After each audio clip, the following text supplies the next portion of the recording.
Обвинителството молчи за видеото Леплеви раце каде се гледа како поранешниот директор на Фондот за здравствено осигурување Ден Дончев наводно зема подкуп.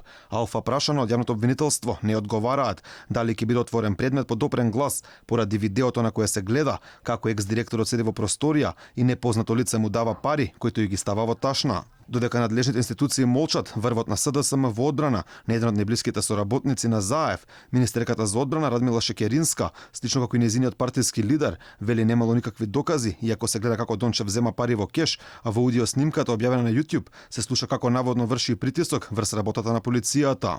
Очекувам сите оние кои што нешто тврдат, тоа да го покажат и со малку повеќе од видео без аудио и аудио без видео.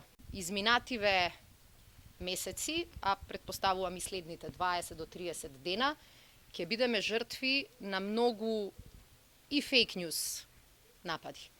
И тоа претпоставувам дека е очекувано во избори. Со писмен демант излезе Дончев, вели снимките биле нецелосни и манипулативни, со цел тој да бил политички деградиран. Сепак Дончев не сака да ја коментира првата аудио снимка, вели се што имал да каже за Дијамет го кажал кога бил на позиција директор. Ја потврдува содржината на второ објавената аудио снимка, како и видеоматеријалот каде зема пари. Сепак вели биле од приватен карактер и не се поврзани со неговата јавна функција.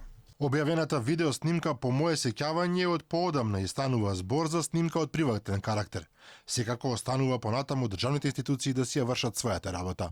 Додека беше на функција, за Дончев во јавноста пукна аферата Рекет 2, според опозицијската ВМРО ДПМН и поранешната сопственичка на Дијамет, Дончев заедно со министерот за здравство Венко Филипче се обидел да попречи продажбата на компанијата на странскиот инвеститор Диаверум од Шведска, со што сториле кривично дело, злоупотреба на службена положба и овластување. Инаку Ден Дончев во мај годинава си поднесе оставка од директорската позиција во Фондот за здравство, тој ги отфрли овие обвинувања, а оставката ја правдаше со лични причини.